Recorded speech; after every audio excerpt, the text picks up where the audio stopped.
Здраво, јас сум Гордана, а ова е лекција за логаритамски равенки.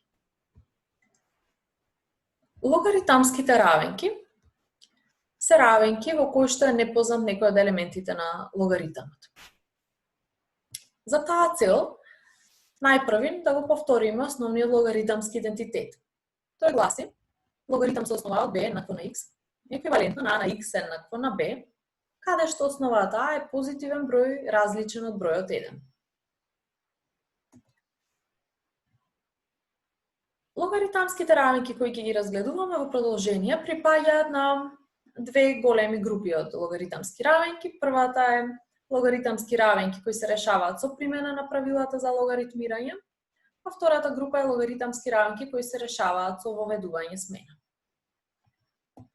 Во прилог на првата група на равенки да ги повториме правилата за логаритмирање.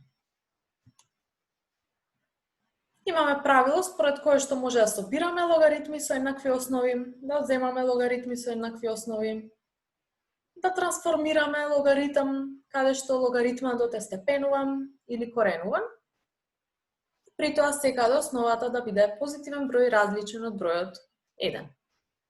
Овие правила ќе ни послужат за трансформација на одредени равенки во поедноставна форма која ќе биде лесна за решавање.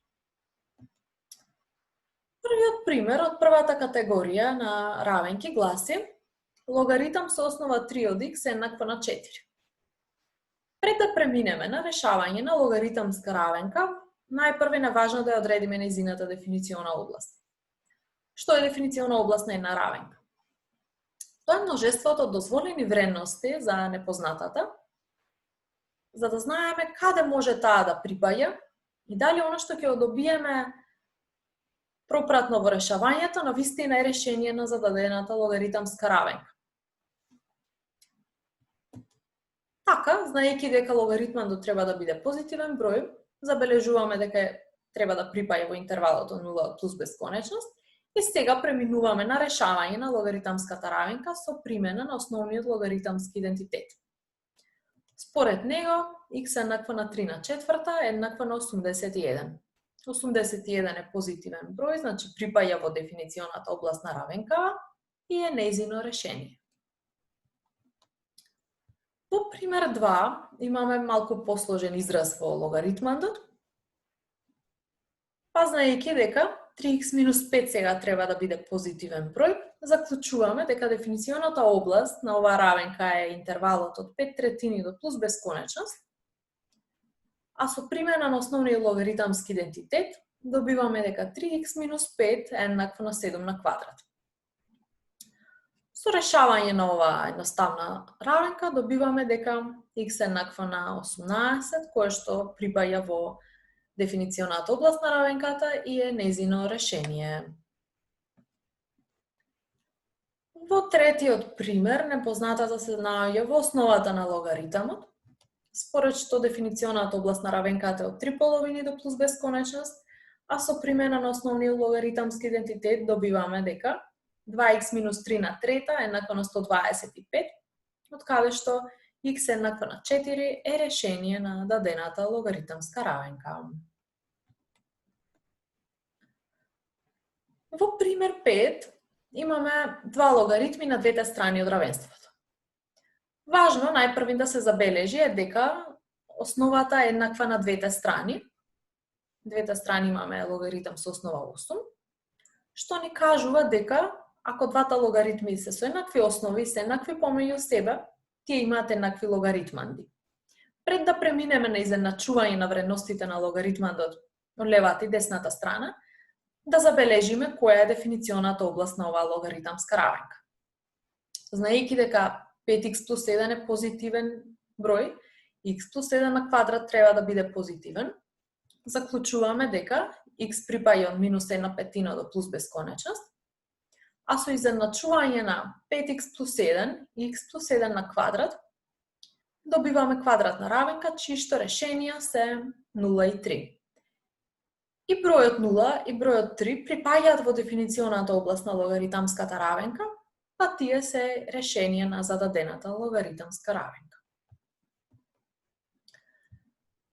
При Пример 6 е краток пример за примена на правилата на логаритмирање. Најпрви да забележиме дека LG е ознака за логаритам со основа 10. Бидејќи секаде ја имаме таа ознака во равенка, значи имаме логаритми кои што имаат еднакви основи, што ни дозволува да ги користиме правилата за логаритмирање. Ќе забележиме дека x е позитивен број за да има смисла овој логаритам, и тоа е дефиниционата област на равенката. А понатаму ја средуваме десната страна на равенката со употреба на правилата за логаритмирање и добиваме дека логаритам со основа 10 од x е еднаков на логаритам со основа 10 од 5 по 6 делено на 2. Со изедначување на логаритмандот од лева и десна страна, како и во претходниот пример, добиваме дека x е еднакво на 5 по 6 врз 2, кое што е 15 и припаја во дефиниционата област, па е решение на зададената логаритамска равенка. Пример 7 е интересен пример за употреба на правилата за логаритмирање, но имаме малку повеќе работа. Да забележиме овде дека често пати имаме зададена задача каде што не е напишана основата на логаритамот и во тој случај претпоставуваме дека таа е еднаква во сите логаритми, што ни дозволува употреба на правилата за логаритмирање. Понатаму да ја одредиме дефиниционата област на оваа логаритамска равенка, која што следува од тоа дека секој логаритмите треба да има смисла. Значи, изразот 2x минус 3 е позитивен, 3x минус 2 е позитивен, 4x плюс 7 е позитивен и 6x плюс 5 е позитивен. Ако ги запишеме сите тие искази, кои што треба да важат истовремено, од конјункцијата добиваме дека дефиниционата област на равенката е од 3 половини до плюс бесконечност. Сега може да ги употребиме правилата за логаритмирање. Левата страна на равенството гласи логаритам од 2x минус 3 врз 3x минус 2 е еднакво на логаритам од 4x плюс 7 врз 6x плюс 5.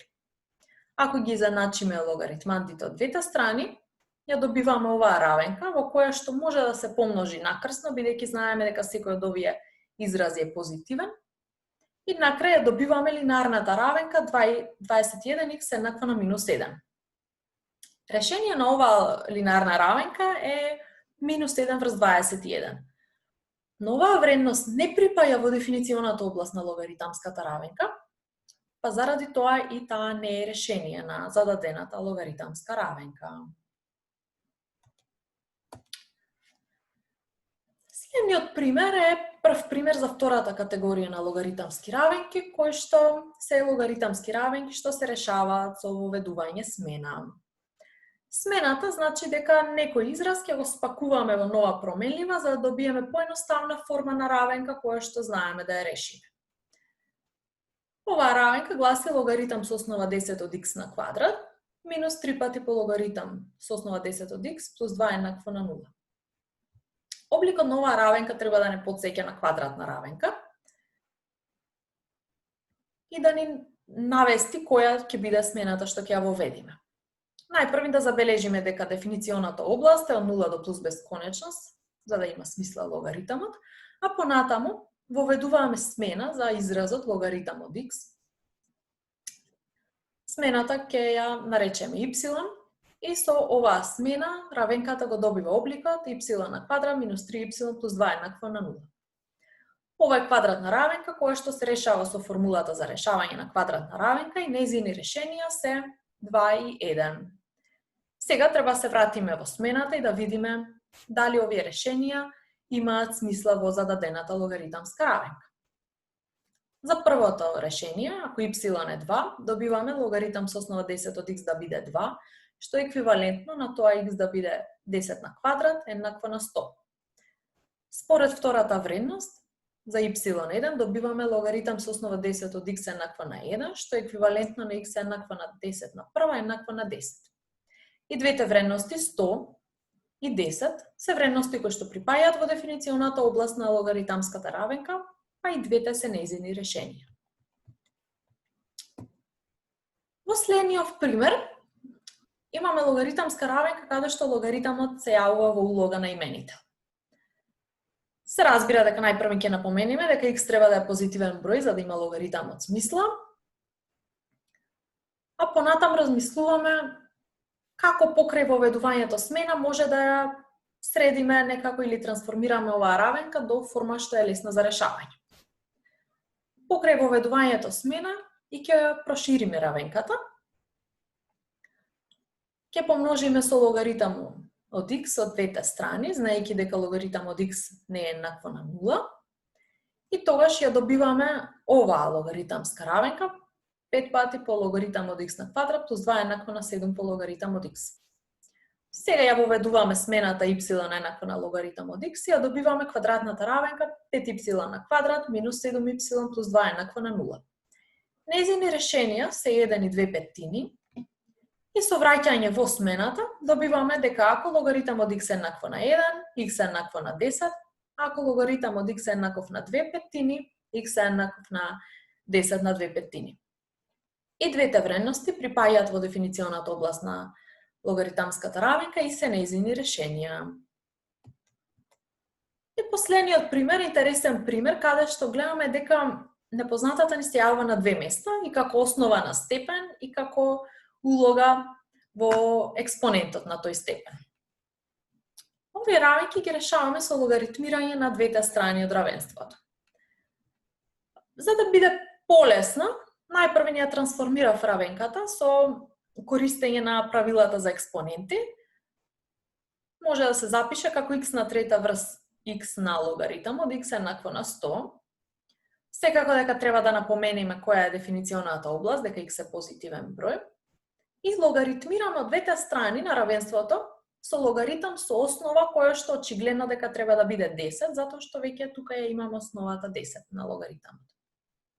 Сега равенството има облик логаритам со основа 10 од x на трета врз x на логаритам со основа 10 од x еднакво на логаритам со основа 10 од 100. Логаритам со основа 10 од 100 е двојка. А ова левата страна на равенството ја трансформираме со правилата за логаритмирање. Најпрво го разделуваме ова на два логаритми.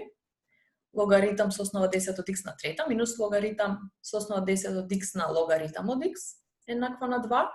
Понатаму овој експонент го извлекуваме како множител пред логаритамот согласно со правилата за логаритмирање и ја добиваме логаритамската равенка логаритам со основа 10 од x на квадрат минус 3 пати по логаритам од x плюс 2 еднакво на 0. Ова е истата логаритамска равенка од пример 7, која што ја решивме со воведување смена и нејзини решенија се броевите 10 и 100. Па тие припаѓаат и во дефиниционата област на оваа равенка и се решенија на зададената логаритамска равенка во овој пример. Во продолжение се неколку примери за логаритамски равенки кои што се решаваат со примена на правилата за логаритмирање, основниот логаритамски идентитет или со воведување смена и верувам дека претходно решените примери се добра насока за решавање на овие задачи.